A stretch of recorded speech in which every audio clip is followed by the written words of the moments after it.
오늘 하나님 말씀은 사도행전 22장 5절로 15절의 말씀입니다. 사도행전 22장 5절로 15절의 말씀입니다.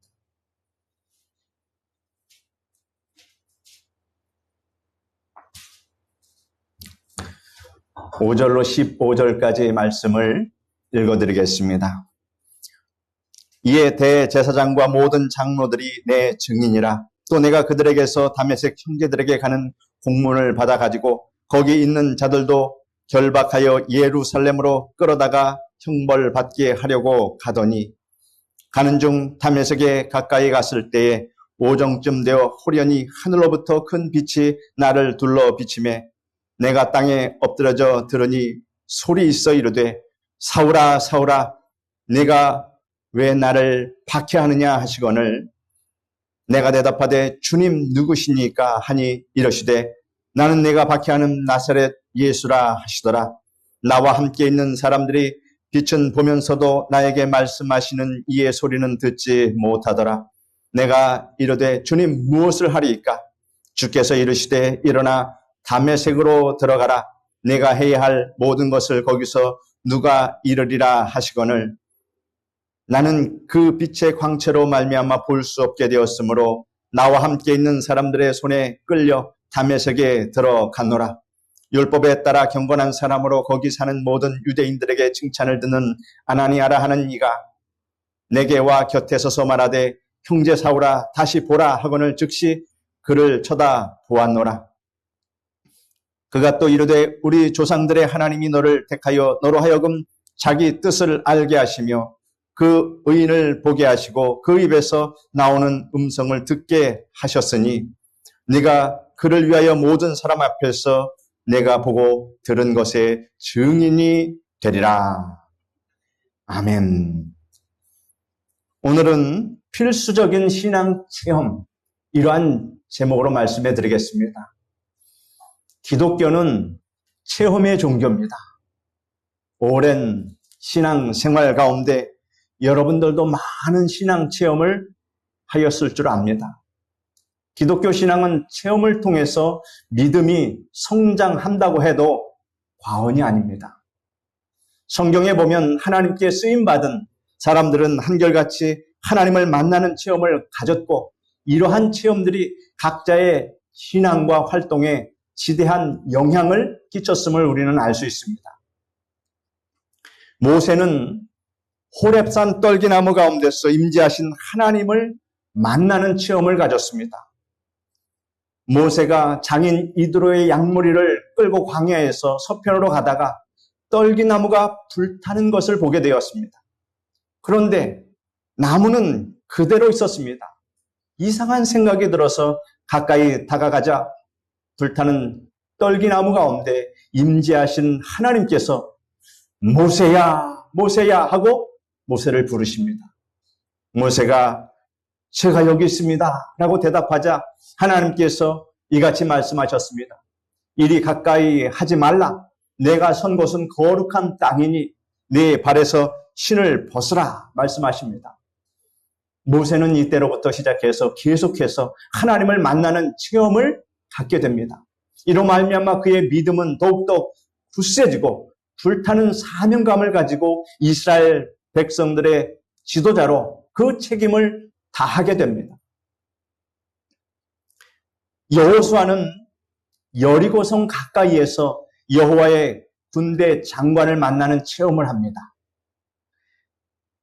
여호수아가 이스라엘 백성들을 인도하여 가나안 땅에 들어가려고 했을 때 그들의 앞길에는 여리고성이라는 큰 난공불락의 장애물을 만나게 됩니다.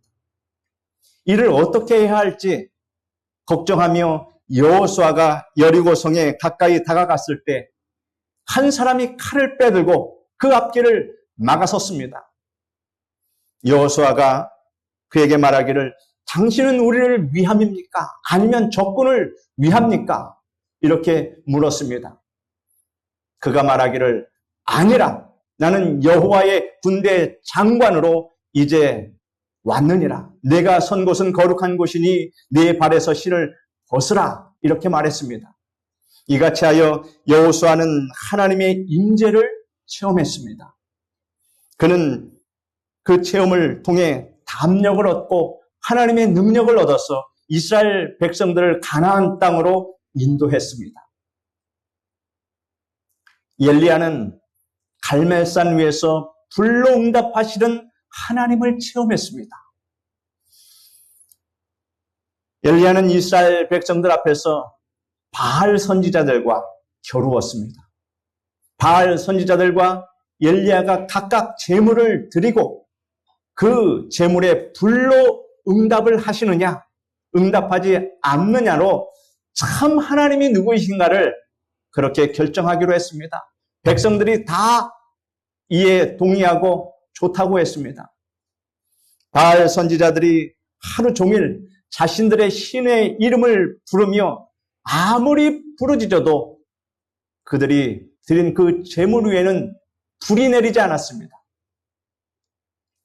엘리야는 제단을 다시 쌓고 단 주위에 도랑을 팠습니다. 제단 위에 나무를 쌓고 그 위에 제물을 얹은 다음 제물 위에 물을 붓기 시작합니다. 그러자 물이 제단에 넘쳐 흐르고 도랑에까지 물이 가득하였습니다. 저녁 소제 드릴 시간이 되었을 때 엘리야는 제단 앞에서 나아가 하나님을 향하여 이렇게 기도합니다. 아브라함과 이삭과 이스라엘의 하나님 여호와여, 주께서 이스라엘 중에 하나님이 되심과 내가 주의 종이 됨과 내가 주의 말씀대로 이 모든 일을 행하는 것을 오늘날 알게 하옵소서.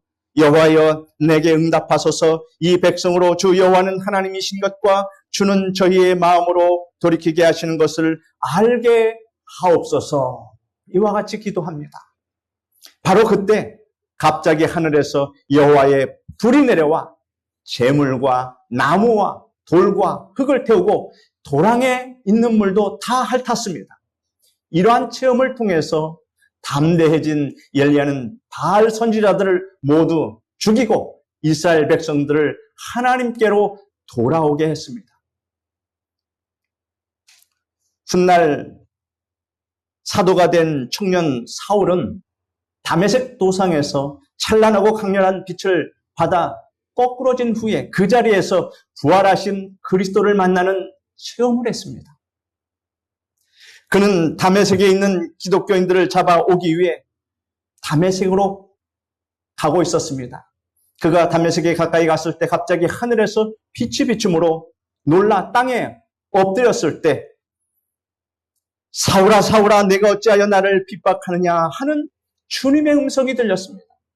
사울이 주여 니시오니까 하고 묻자 나는 내가 핍박하는 예수라 이렇게 말씀하셨습니다. 사울은 부활하신 예수님을 만나는 체험을 했습니다. 너는 일어나 성 안으로 들어가라. 들어가라는 이 예수님의 명령을 듣고 사울은 다메섹으로 들어갔습니다. 이때 사울의 눈이 보이지 않게 되었습니다. 사흘 후 아나니아가 사울에게 와서 곧 내가 오는 길에서 나타나셨던 예수께서 나를 보내어 너를 다시 보게 하시고 성령으로 충만케 하신다라고 말하며 그에게 안수하자 빛으로 말미암아 보지 않던 사울의 눈이 번쩍 뜨이게 되는 그러한 체험, 성령으로 충만하게 되는 체험을 그는 가졌습니다. 그 후 그는 위대한 복음 전도자가 되었으며 다메섹의 체험을 가는 곳마다 각 처에서 증거했습니다. 오늘 우리가 읽은 본문의 말씀이 바로 그 말씀입니다. 이러므로 하나님을 만나는 체험을 가지는 것은 참으로 중요합니다. 택하신 백성들에게 여러 가지 모양으로 하나님을 만나는 체험의 현장을 제공해 주셨던 하나님께서는 오늘날 우리에게도 변함없는 풍성한 은혜를 체험할 수 있도록 은혜를 베풀어 주심을 여러분 믿으시기를 바랍니다. 그러면 하나님께서 오늘날 우리에게 주시는 신앙 체험은 무엇이며 우리가 사모하고 구해야 할 신앙 체험은 무엇입니까? 이 질문에 대한 답을 들려드림으로 여러분의 신앙에 도움을 드리고자 합니다. 첫째는 하나님께서는 우리에게 은혜 체험을 하기를 원하시고 은혜 체험을 할 수 있도록 인도하여 주십니다. 우리가 지금까지 신앙생활을 하면서 여러분이 받은 은혜 체험을 손꼽아 헤아리면 다 헤아릴 수가 없을 정도로 매 순간순간마다 하나님께서 은혜를 부어주셨음을 여러분은 다 체험하셨습니다. 이 은혜에 감사하여 우리는 하나님을 경외하고 사랑하고 하나님을 평생 의지하며 이렇게 신앙생활을 한다는 이 사실이 참으로 감사드립니다. 고린도 후서에 보면 우리가 하나님과 함께 일하는 자로서 너희를 권하노니 하나님의 은혜를 헛되이 받지 말라. 이르시되 내가 은혜 베풀 때 너에게 듣고 구원의 날에 너를 도왔다 하셨으니 보라 지금은 은혜 받을 만한 때요 보라 지금은 구원의 날이로다. 이렇게 말씀하고 계십니다. 하나님께서는 우리가 은혜 체험을 하기를 원하십니다. 우리가 항상 하나님의 은혜의 바다 속에 우리가 살아가기를 하나님은 원하십니다. 그러면 하나님께서 우리에게 어떠한 은혜를 체험하게 하실까요? 먼저 하나님께서는 예수 그리스도를 믿는 자들에게 거듭나는 은혜를 체험하게 해주십니다. 무슨 은혜요? 거듭나는 은혜 체험. 이것처럼 중요한 것은 세상에 없습니다. 이것이 첫 번째가 되는 겁니다.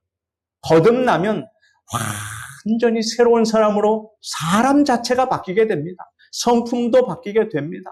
그의 삶 자체가 다 바뀌게 됩니다. 그것이 바뀌지 않으면 거듭났다라고 말할 수가 없습니다. 니고데모는 유대인 사회에서 존경받는 랍비요, 선생이요, 훌륭한 종교 지도자였습니다. 그러나 그는 하나님을 만나 거듭나는 체험을 하지 못했습니다. 성경은 많이 알고 있는데 거듭나는 체험을 하지 못했으니 마음에 답답함이 있었을 것입니다. 그래서 밤중에 예수님께 찾아온 것입니다. 예수님께서는 니고데모에게 단도적으로 말씀하셨습니다. 니고데모야, 사람이 거듭나지 아니하면 하나님 나라를 볼 수 없느니라. 이 말을 들은 니고데모는 사람이 늙으면 어떻게 다시 태어날 수 있겠습니까? 어머니 뱃속에 다시 들어갔다가 다시 태어난다는 말씀입니까? 도저히 이해가 되지 않았습니다. 예수님은 영으로 말씀하시는데 니고데모는 육으로 들으니 이해할 도리가 없는 것입니다. 예수님은 말씀하시기를 사람이 물과 성령으로 거듭나지 아니하면 하나님 나라에 들어갈 수 없느니라 말씀하십니다.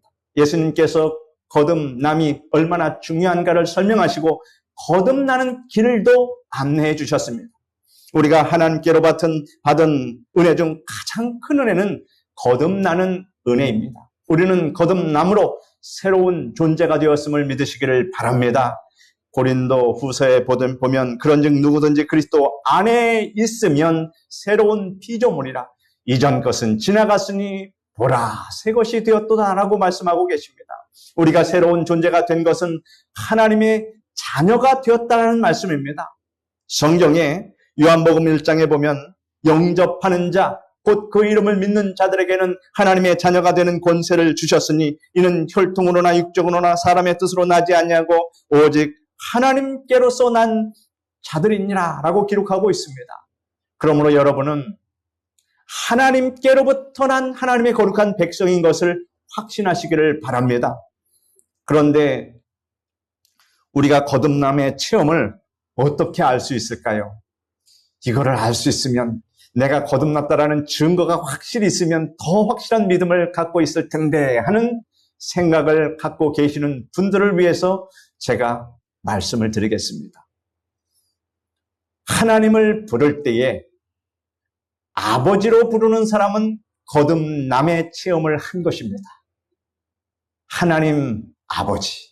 하나님을 아버지로 부를 수 있는 것은 거듭나서 하나님의 자녀가 되어야만 가능하기 때문입니다. 하나님 아버지를 장난으로 부를 수는 없습니다. 로마서의 8장에 보면 너희는 다시 무소하는 종의 영을 받지 아니하고 양자의 영을 받았으므로 우리가 아빠 아버지라고 부르짖느니라. 성령이 친히 우리의 영과 더불어 우리가 하나님의 자녀인 것을 증거하시나니 라고 기록하고 있습니다.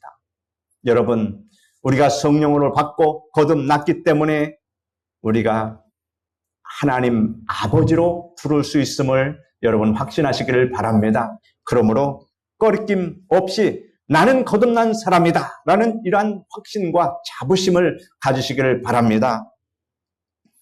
그 다음 하나님께서는 진리의 말씀을 깨닫는 은혜를 체험하게 해주십니다. 이 말씀이 무슨 말입니까?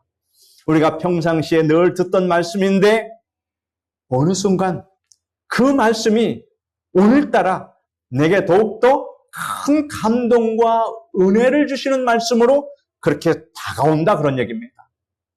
그것은 바로 성령님께서 그 말씀의 은혜를 진정으로 체험하게 해주시는 그러한 역사를 하고 계신다. 그러므로 이러한 것을 다 하나님께서 우리에게 은혜로 주시고 체험케 해주신다라고 하는 이 사실을 우리가 압니다. 고린도전서 2장 9절에 보면 하나님이 자기를 사랑하는 자들을 위하여 예비하신 모든 것은 눈으로 보지 못하고 귀로도 듣지 못하고 사람의 마음으로도 생각하지 못하였다 함과 같으니라. 오직 하나님이 성령으로 이것을 우리에게 보이셨으니 라고 기록하고 있습니다. 우리의 눈으로 귀로 또 마음으로도 깨닫지 못하는 것을 오늘 말씀에 뭐라고 했습니까? 성령으로 이것을 우리에게 보여주신다.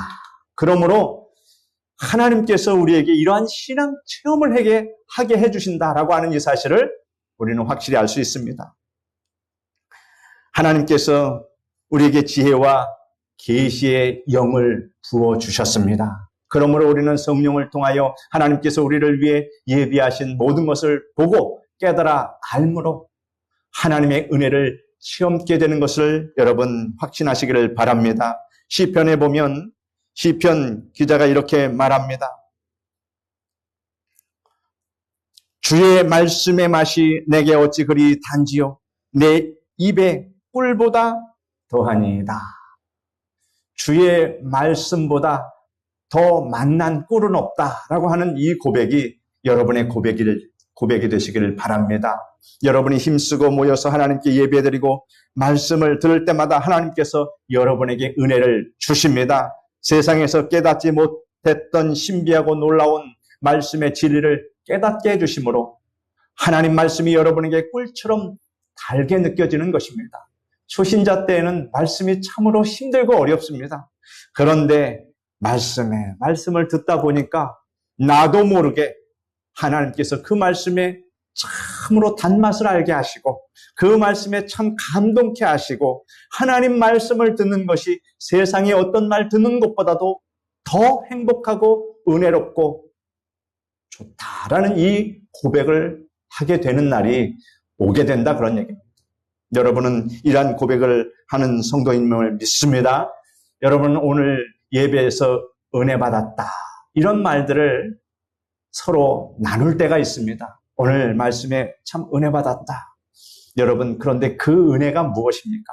그 은혜는 바로 택하심의 은혜, 부르심의 은혜, 하나님 자녀로 거듭나는 은혜, 의롭다 하심을 받은 은혜, 영생을 받은 은혜, 천국을 기업으로 받은 은혜 등등 제가 다 기록을 못했습니다. 이것을 다 말하려고 하면 여러분은 오늘 집에 못 갑니다. 왜냐하면 은혜 바다 속에 있으니 그것을 헤아리는 그 시간이 얼마나 길게 되겠습니까? 그러니 하나님의 은혜는 무한하시고 무궁함을 여러분 아시기를 바랍니다. 이러한 것들이 거듭난 여러분에게 베풀어 주신 하나님의 은혜입니다. 그러므로 은혜 받지 못한 성도라는 말은 있을 수가 없는 말입니다. 여러분은 모두 이미 하나님의 은혜를 받았습니다. 여러분이 이 사실을 깊이 깨닫고 더욱 하나님께 영광을 돌리는 여러분 되시기를 바랍니다. 둘째로 하나님께서 우리에게 성령의 은사를 체험하게 해주십니다. 고린도전서 12장에는 성령의 9가지 은사가 있는데 먼저 지혜의 말씀의 은사를 우리는 체험할 수 있습니다. 지혜란 지식을 적절히 활용해서 문제를 해결하는 능력을 말합니다. 지식이 많은데 지혜가 부족해서 그 지식을 활용하지 못하는 사람이 있는가 하면 지식은 별로 없어도 지혜가 많아서 문제를 훌륭하게 해결하고 성공적인 삶을 사는 사람들도 많이 있습니다. 지혜의 말씀의 은사는 인간의 노력과 훈련에 의해서 습득할 수 있는 것이 아니라 하나님의 능력으로 말미암아 체험할 수 있는 은사입니다. 그 다음 우리는 지식의 말씀의 은사를 체험할 수 있습니다. 여기서 말하는 지식은 공부해서 얻는 지식이 아닙니다. 성령님께서 꿈, 환상 그 외에 초자연적인 방법으로 감추어진 사물과 사건의 실상을 알려주심으로 얻는 지식입니다. 이를 신령한 지식이라고 합니다. 우리가 지식의 말씀의 은사를 받아 감추어진 사물과 사건의 실상을 알 때 신령한 세계를 깨닫게 되고 하나님의 은혜가 무엇인지를 비로소 알게 됩니다. 다음은 믿음의 은사입니다. 믿음의 은사는 성령님의 직접적이고 순간적인 역사로 하나님에 대한 믿음이 우리 심령 속에 부음바 되어서 특별한 일을 기적적으로 성취하게 하거나 또 큰 시련을 극복하고 이기게 하는 은사입니다. 우리가 평상시에 가졌던 믿음, 그런데 우리 가운데 다가오는 환난의 문제가 앞에 놓여 있을 때가 있습니다. 기도하지 않고서는 이 문제를 해결할 수 없다는 것을 직감적으로 알 때가 있습니다. 건강의 문제, 자녀의 문제, 가정의 문제, 또 재물의 문제, 여러 가지 문제가 닥쳤을 때 이때 필요한 것이 바로 믿음입니다. 주여 믿습니다. 주님이 도와주십니다. 이러한 믿음의 은사가 그때 임하게 되는 겁니다. 그 다음 병 고치는 은사를 체험할 수 있습니다. 이는 성도가 보편적으로 우리 모두가 다 체험할 수 있는 은사입니다. 마가복음에 보면 믿는 자들에게는 이런 표적이 따르리니 병든 자에게 손을 얹은즉 나으리라 말씀하셨습니다. 하나님께서는 누구나 병 고침의 은사를 체험하기를 원하십니다. 그 다음 우리는 능력 행함의 은사를 체험할 수 있습니다. 이 은사는 하나님의 특별한 능력이 임하여 자연 법칙을 초월하는 기적을 행하게 하는 그러한 은사입니다. 이것을 우리가 기적이라고 부릅니다. 상식적이 아닙니다. 그러나 이런 능력 행함의 은사를 우리 성도님들에게 하나님께서 부어주신다라고 하는 사실입니다. 베드로가 요빠에 있을 때 죽은 다비다를 살려준 적이 있습니다. 죽은 자를 살려준 것은 바로 예수님만 할 수 있는데 베드로에게 그런 은사가 임한 겁니다. 베드로가 이런 일을 할 수 있었던 것은 그에게 능력 행함의 은사가 있었기 때문이었습니다. 바울이 사용하던 손수건이나 앞치마를 가져다가 병든 사람에게 대기만 해도 병이 낫고 악한 귀신들이 나간 것도 그에게 능력 행함의 은사가 임했기 때문입니다. 바울의 능력이 아닙니다. 베드로의 능력이 아닙니다. 하나님의 은사가 임했기 때문에 그를 통해서 하나님의 역사가 일어났다라고 하는 것입니다. 그러므로 그 은사를 받은 사람은 참으로 은혜롭고 신령한 사람입니다. 그러한 사람을 우리는 지도자로 따를 수 있습니다. 그 다음 예언의 은사입니다.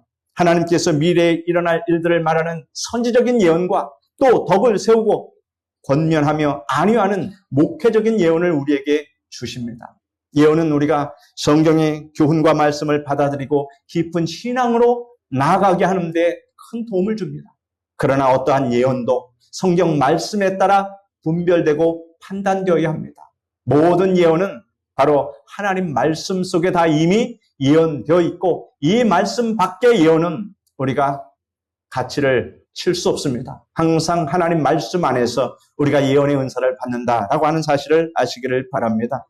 그리고 우리는 영들을 분별하는 영분별의 은사를 체험할 수 있습니다. 영에는 하나님께 속한 성령이 계시고 마귀에게 속한 악령이 있습니다.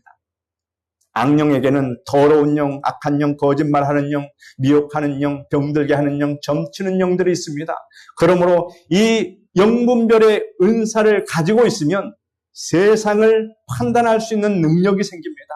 세상에서 정치, 경제, 사회에서 벌어지는 모든 일들 가운데 과연 저들이 악령에 사로잡혀 말하고 선동하고 그렇게 사람들을 현혹하는 것인가? 아니면 참으로 성령의 임재함을 따라서 옳은 말을 하는가? 이것을 우리 그리스도인들이 알지 못한다면 이는 헛신앙입니다. 우리 그리스도인들이 대한민국의 1,000만이라고 하는데 이 나라가 바르게 가지 못하는 것은 다 누구의 책임입니까? 바로 그리스도인들 책임입니다. 왜냐하면 세상 사람들은 죄갈 길로 악한 길로 갑니다. 그런데 그리스도인 1,000만이 옳은 길을 말하지 않고 옳은 길을 분별하지 못하고 악령에 사로잡힌 자들을 쫓아가는 것은 그리스도인들의 책임입니다. 거짓 그리스도인들입니다. 그러므로 영분별의 은사가 없는 사람은 그리스도인이 아니라고 하는 사실을 여러분 꼭 아시기를 바랍니다. 요한 1서에 보면 사랑하는 자들아 영을 다 믿지 말고 오직 영들이 하나님께 속하였나 시험하라 이렇게 기록하고 있습니다. 여러분 영분별의 은사를 이 악한 세대에 사는 우리들에게는 꼭 필요한 은사인 것을 여러분 아시기를 바랍니다. 그 다음에 우리는 방언의 은사 또 방언 통역의 은사를 받을 수 있습니다. 방언은 성령으로 충만하여 혀가 꼬이게 되고 나도 알지 못하는 이상한 말을 하게 되는 것입니다. 이는 하나님을 향하여 하는 방언입니다. 방언의 통역의 은사를 받은 사람은 그 방언하는 내용을 통역해 줄 수 있는 그러한 은사를 받게 되는 것입니다. 성경의 9가지 은사가 이렇게 기록되어 있는 이유가 무엇일까요? 이를 체험함으로 신앙생활에 큰 유익을 얻도록 하기 위해서라고 하는 것입니다. 이러므로 우리는 고린도 전서 12장에 보면 너희는 더욱 큰 은사를 사모하라 이렇게 말씀하고 있습니다. 여러분 각자에게 하나님께서 주신 모든 은사가 있음을 아시기를 바랍니다. 그래서 하나님께서 여러분 그 은사를 통해서 교회를 이끌어 나가게 하시고 교회에 충성하게 하시고 하나님을 섬기게 하십니다.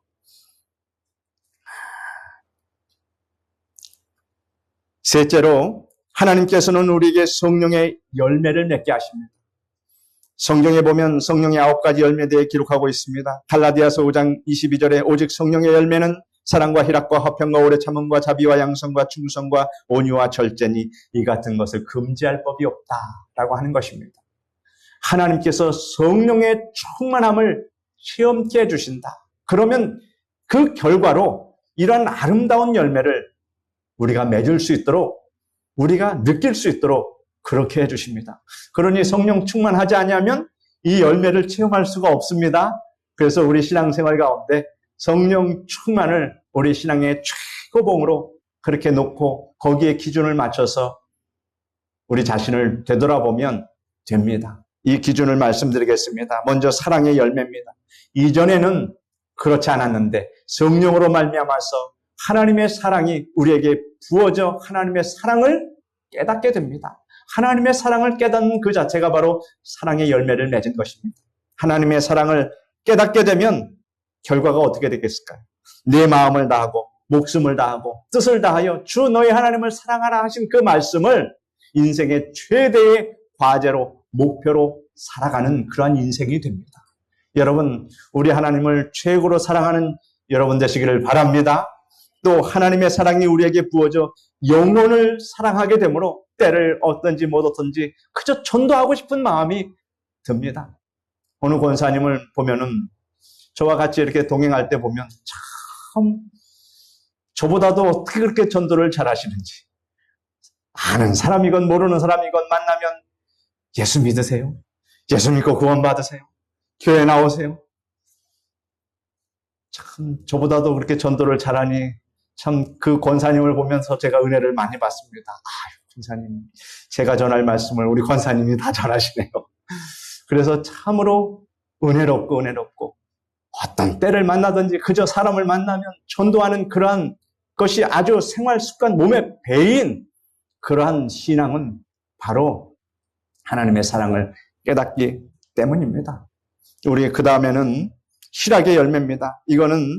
이 희락은 신앙으로 인한 기쁨입니다. 하나님으로 말미암은 즐거움입니다. 세상에 얻는 기쁨은 잠깐이고 기쁨이 지나간 그 자리에는 허탈하고 공허함이 찾아옵니다. 참 기쁨과 만족이 결코 없습니다. 그러나 성령의 열매로 체험하는 희락은 우리에게 참 기쁨과 세상이 줄 수 없는 풍성한 유익을 줌을 여러분 믿으시기를 바랍니다. 시편 30절에 주께서 나의 슬픔이 변하여 내게 춤이 되게 하시고 나의 베옷을 벗기고 기쁨으로 띄우셨나이다 라고 시편 기자는 말합니다. 나의 슬픔이 변해서 내게 춤이 되게 하셨다. 나의 베옷을 벗기고 기쁨으로 띄우셨다. 하나님께서 그렇게 인도해 주셨다. 이런 체험을 내가 했다라고 하는 고백입니다. 하나님은 우리의 기쁨의 근원이 되심을 믿으시길 바랍니다. 하나님은 이와 같은 기쁨을 그리스도 안에 있는 모든 사람에게 충만하게 주시기를 원하십니다. 여러분 하박국 선지자를 아십니다. 하박국 선지자가 뭐라고 신앙 고백을 합니까? 비록 무화과 나무가 무성하지 못하며, 우리 같이 읽어볼까요? 시작. 비록 무화과 나무가 무성하지 못하며 포도나무에 열매가 없으며 감람나무에 수줄이 없으며 밭에 먹을 것이 없으며 우리의 양이 없으며 외양간에 소가 없을지라도 나는 여호와로 말미암아 즐거워하며 나의 구원의 하나님으로 말미암아 기뻐하리로다. 이러한 신앙 고백이 여러분의 신앙 고백이 되시기를 축원합니다. 그 다음은 화평의 열매입니다. 이 평화는 우리가 하나님의 다스림 안에 하루하루 하나님의 손 안에 있음을 의식할 때 누릴 수 있는 참 평안입니다. 그 다음은 오래 참음의 열매입니다. 영원히 참는 것이 아니라 오래 참는 것입니다. 끝까지 참아보는 것입니다. 이는 인간에 대한 하나님의 태도에서 볼 수 있습니다. 노아 시대에 땅이 패괴하고 죄악이 관영하여 하나님께서 심판을 경고하시고 그 심판을 경고하신 이후로 120년 동안이나 참으셨습니다. 그리고 사실은 지금도 참고 계십니다. 이 같은 하나님의 성품이 성령으로 말미암아 우리 안에도 열매 맺게 되어집니다. 그 다음은 자비의 열매입니다. 자비란 친절하고 너그러운 마음을 말합니다. 여러분에게 친절하고 너그러운 마음이 있습니까? 자비의 열매 때문입니다. 우리는 성령으로 말미암아 친절하고 너그러운 마음을 가질 수가 있습니다. 그 다음 양선의 열매입니다. 양선은 자비보다도 더 능동적이고 적극적인 친절과 독행을 말합니다. 양선의 열매가 많이 있기를 바랍니다. 그 다음 충성의 열매입니다. 이렇게 되면 하나님께 목숨을 바쳐 충성하는 생활을 하고 이웃에 대한 사랑으로 신뢰받는 사람이 됩니다. 그 다음 온유의 열매입니다. 온유란 길들임을 받는 것을 말합니다. 우리가 성령으로 인하여 온유의 열매를 맺게 되면 하나님께 전폭적으로 순종하게 됩니다. 그리고 타인에 대하여 사려 깊게 처신하게 되는 것입니다. 그 다음 마지막으로 우리는 절제의 열매를 맺을 수가 있습니다. 성령으로 말미암아 절제의 열매를 맺는 사람은 자기를 극복하고 자제할 수 있는 능력을 가지며 결코 분수를 넘는 행동을 하지 않게 됩니다. 우리는 이와 같은 9가지 성령의 열매를 생활 가운데서 맺을 수 있습니다. 여러분, 체험은 신앙의 꽃입니다. 체험은 신앙의 향기를 바라게 합니다. 체험은 신앙의 생기를 불어넣어 우리가 활동력 있게 생활하게 합니다. 성령 충만하게 되면 이와 같은 열매가 맺어지게 되고 많은 신앙 체험을 할 수 있음을 아시기를 바랍니다. 우리가 항상 누리고 사모하고 구해야 할 필수적인 신앙 체험은 하나님께서 성령으로 말미암아 우리에게 주시는 은혜 체험, 또 은사 체험, 성령의 열매를 맺는 체험입니다. 여러분은 이러한 신앙 체험을 열렬히 사모하시고 구하십시오. 하나님께서는 여러분의 기도에 기쁘게 응답해 주십니다. 이 설교를 듣는 여러분은 은혜 체험, 은사의 체험, 성령의 열매 맺는 체험을 통해서 더욱 적극적이고 생산적이고 진취적인 그러한 신앙생활을 영위하시기를 예수님의 이름으로 축원드립니다. 기도하겠습니다. 거룩하신 하나님 아버지, 우리가 하나님의 은혜 가운데 많은 신앙생활을 지금까지 하나님 체험했는데 은혜의 체험, 은사의 체험, 또 성령의 열매를 맺는 체험을 하였습니다. 이 체험을 통해서 우리의 믿음이 더욱더 크게 발전하게 하시고 불굴의 믿음이 되게 하시고 목숨을 다하여 주를 섬기는 믿음이 되게 하여 주셨음을 감사합니다. 앞으로도 더욱더 많은 필수적인 이 신앙 체험을 함으로 주를 더 사랑하며 이웃을 더 사랑하는 우리 모두가 다 될 수 있도록 주님 인도하여 주시옵소서. 예수님의 이름으로 기도드립니다. 아멘.